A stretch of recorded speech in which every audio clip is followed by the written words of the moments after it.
here, and for today's video, let's do a tarot reading guidance and energy update for Geminis sa month ng August. Let's see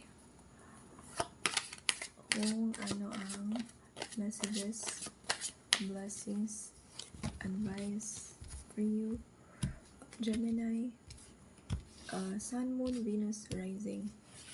Even in your Saturn placements na may Gemini, this could be for you. But I would also like to say thank you sa lahat ng new followers, subscribers, nagla-likes, nagko-comment sa ating videos daily, and sa mga nasa iba't ibang social media platform natin, especially sa TikTok, kung saan tayo mas active for live readings. And if interested ka din magpabook ng session sa akin, lahat ng details ay nasa description below. Message nyo lang ako sa aking TikTok account, sa aking IG, and Facebook or Blue App. So, ayun. And yeah, don't forget to comment, subscribe, like as your energy exchanged para sa ating readings for zodiac signs, collectives, guidance. Ayun. Sobrang big upload. Thank you. Again, let's see for our monthly tarot reading guidance and energy for Gemini.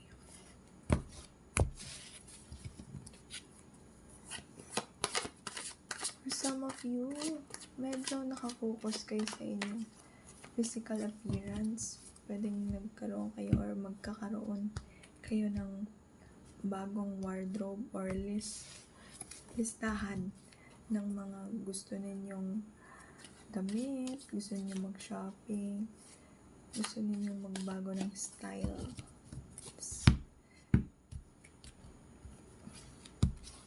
What else?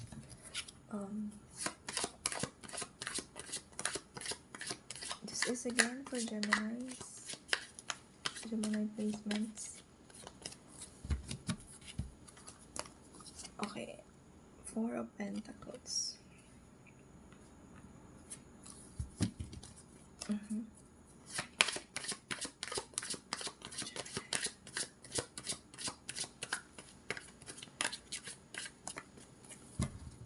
I'll try my best to upload daily, so yeah, watch out for that. Anyway, we got Eight of Pentacles.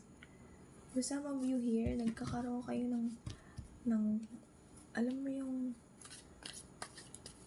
somehow takot na maubusan, takot na mawalan, kahit na sobrang obvious ng security.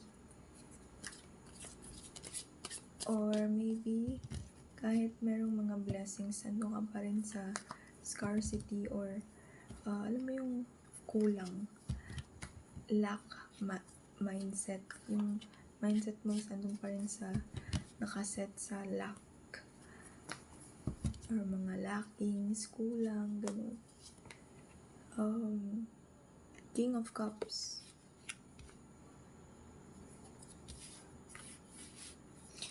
Ayusin natin. So, ayun, pakawala ng ganong mindset, Gemini, para magtuloy-tuloy or hindi siya maging hadlang or blockage mo sa pag-receive and achieve ng maramihang blessings. For some of you here, merong injury sa braso. Though hindi ako nagre-read ng ating health, yun lang ay kung baka mag-resonate sa iyo. And there's another messages for you here. Anyway, we got Four of Cups.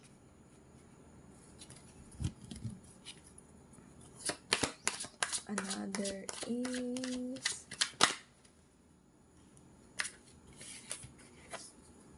Temperance.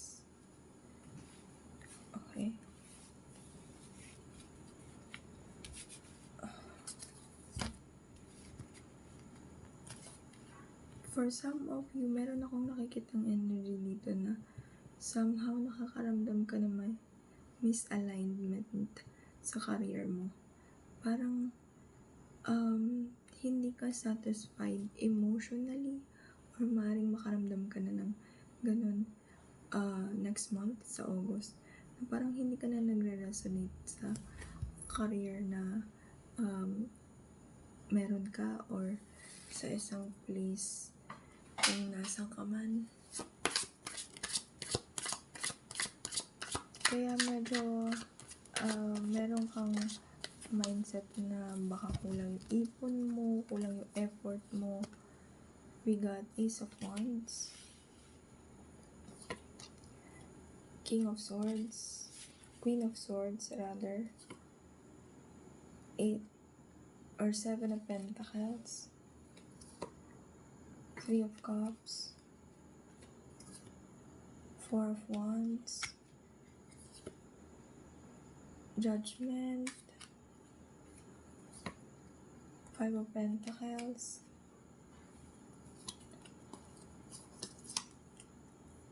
Justice,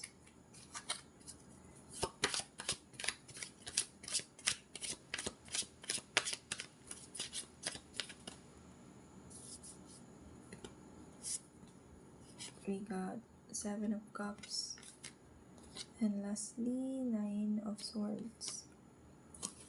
Okay, Geminis, here's your reading. Let's see. So, yun nga, for some of you, meron kayong energy na pwedeng makaramdam kayo next month ng hindi ka na nagre-resonate sa career mo, pwedeng sa relationship mo with your friends, with your special someone or a person. And maaring dyan nanggagaling or manggagaling yung thoughts or mindset na parang baka kulang yung ipon mo, kulang yung effort mo. And advice ko lang, try to save money or to be in that energy of abundance nang hindi ka nag-iisip na kung ano man yung natanggap mo is baka hindi siya enough. Kasi pwedeng pagsimulan siya ng baka makalimutan mo sa dami-dami ng blessings mo. Makalimutan mo na ang layo na pala ng narating mo. Or, di ba, meron tayong mga ganong energy na kapag ang dami na nating na-achieve, ang dami na nating napuntahan o nakitang lugar, mas maghahangad tayo ng more. Sometimes, or most of the time, let us not forget to feel or ask for contentment and never forget to appreciate kung ano yung meron tayo while ina-achieve natin yung iba pang gusto natin sa buhay. For some of you here, pwedeng merong celebration paparating or merong get together, merong good news when it comes to a friend, when it comes to a family, or meron kang kapamilya na mag-share sa'yo ng good news and matutuwa ka dito and mas magkakaroon ka ng appreciation sa taong ito. For some of you, this is your lover, your person. Ayun. And there's also an energy here na maybe ayun nga, sa dami ng mga gusto mong ma-achieve sa buhay, sa dami ng gusto mong mangyari sa buhay, medyo nawawalan ka na ng focus. Hindi naman focus, pero nawawalan ka na ng eyes for blessings na natanggap mo dun sa mga natapos mong mga achievements, mga nalagpasan mong pagsubok.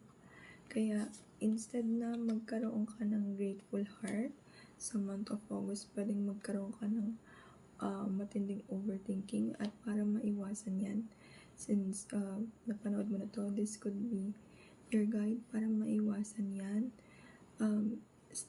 Try to take a step back and tanungin mo sa sarili mo kung gaano ka nakalayo compared before, like 6 months ago, 3 months ago, 1 year ago. And do not compare your abundance, your achievements sa iba.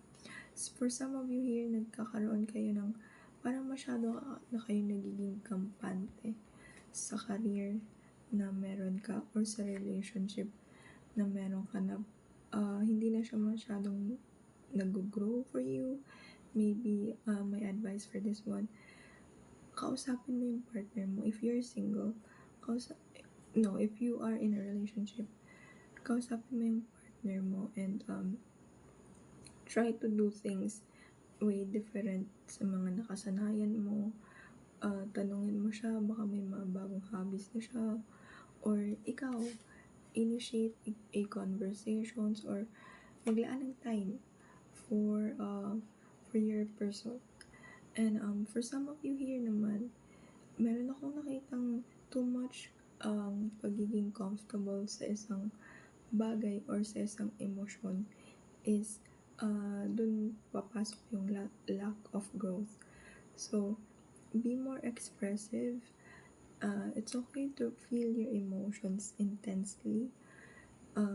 Just be more expressive kasi minsan akala mo alam na ng partner mo yung nararamdaman mo or alam na ng mga coworkers yung nararamdaman mo or kasama sa bahay yung nararamdaman mo kasi matagal mo na silang kasama, matagal mo na siyang kasama. Pero minsan it's better or nakakagaan ng loob to share kung ano yung nasa loob mo at iniisip mo. For those naman who are single na Gemini, medyo nagkakaroon ka ng naiinip ka na ba? But for others of you, you're just patiently waiting for the right time to make a move towards someone. Maybe you are just watching this person and gustong mag-offer ng passion, ng love, ng connection. Pero at the same time, gusto mo munang maramdaman na maging balance ka for this person. For some of you here, I heard colleagues or friends kayo at first, and then nagkaroon ka ng feelings sa kanya, which will lead into something great naman. Pero ayun nga, okay yung energy mo sa love kasi you're contemplating, hindi ka nag-hesitant, nag-iisip ka kung ano yung tamang decision to connect with this person, with this.